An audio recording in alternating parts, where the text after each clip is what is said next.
Hello, and welcome to the Kathleen Spracklin podcast. I am a woman on a mission to assemble a cadre of writers, thinkers, and teachers who are transforming the world one character at a time. And it all starts with one thing, a deep understanding of human motivation, why people do what they do, and the forces that drive them. This is episode 28. Curiosity is the victory state of docility. We've been working with the character trait groups, one of which is the insight group. Well, I'm making a little diversion tonight to talk a little bit about one of the traits in the insight group, docility. Docility is openness to being taught. The struggle for docility is a struggle against being closed, which is one possibility, or the other temptation might be anger. And that's the one we're going to take a look at tonight. My inspiration for tonight's podcast is a book I've been reading, How Emotions Are Made, by Lisa Feldman Barrett. And this section is her introduction to chapter 6. And it's just a scenario that she sets up that prompted a reflection of mine on docility. She sets up a situation where she says is very likely to provoke anger. The situation is you have been working very hard for the past year. Your boss has been loading you up with all kinds of extra projects, and you've been working intensively, and suddenly a promotion comes up and someone else gets the promotion. Lisa mentions that this could quite logically lead to anger, and she gives 3 interesting different manifestations of the anger, one of which was pound your fist on the table. Another was to approach the boss and whisper, "You're gonna be sorry." And the third one was to sit quietly and plot the downfall of the boss. Well, she's going to be talking in this chapter where the emotions come from in the brain. So I will totally excuse her focus on anger, and she doesn't mention other possibilities. One of the possibilities, however, that she doesn't mention in the first 2 pages of that chapter is a completely different approach, which is a much more subtle emotion, the emotion that comes out of managing to get a hold of the anger and instead substituting curiosity. I've been working really hard. I wonder why the other guy got the promotion.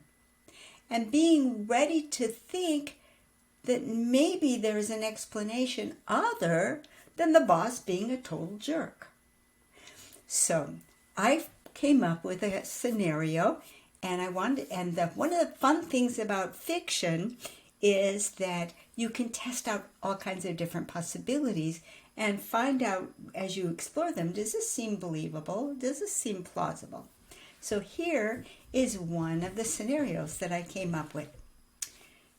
Setup is as before, and now instead of one of those 3 anger responses, you say, I wonder why, and raise the question with the boss. So the fellow raises the question with his boss, and he says, I'm curious. I've been working really hard this past year, and yet this promotion came up, and I wasn't the one named. So I'm curious, is there something that I'm missing here? Is there some shortfall in my work? Was I at least the second runner up to the position? Maybe you could enlighten me a little bit. From there, the story takes an interesting turn. Promotion? Well, what do you mean? Yes, Chuck Underwood just got a promotion. Oh, that fellow. Oh, I am so glad to have him out of this stupid department. Are you free for lunch? Let's go get some lunch. I got to tell you the whole story. Well, they go to lunch, and it turns out that the guy that got the promotion was the nephew of the president of the company, who had the idea that the guy ought to come up through the ranks but at a super accelerated pace, and your boss was just as relieved to have the guy promoted and out of there, and there was no problem whatsoever with the guy's work. In fact, in this scenario, as I explored it, it turns out that the boss is thinking ahead towards retirement in a couple of years and is grooming you to take his place as the head of the department. So that's just one story scenario, that the ability to explore a different emotion instead of anger. But now what if we take that emotion of docility and we put it to a different set of underlying circumstances? The one I came up with was the underlying circumstance that there was no real promotion going on and no, he didn't get passed over. But how about another set of circumstances where there really was a promotion and he really did get passed over? His calm question to his boss might have drawn a response such as, well, I had a really difficult time choosing between the two of you. Your work has been excellent and so is his. But, whereupon the boss explains why it was that for this promotion, the gentleman in question got the promotion. And probably a good set of encouragement to keep working, and maybe even a raise to say, I do value your work, and you're probably the next one to become promoted. That would be another scenario that where curiosity would again work a whole lot better than anger. Yet a third scenario. Suppose the boss really is a jerk. And suppose that anger would have been a perfectly reasonable response because the boss was misusing his authority and really proving to be a really awful fellow. Well, in that case, if you go with curiosity, the boss is going to be thrown off a little bit, and he'll have to mutter and sputter or say some words, or maybe he'll get defensive if he really is a jerk. And if he really is a jerk, he'll show his colors.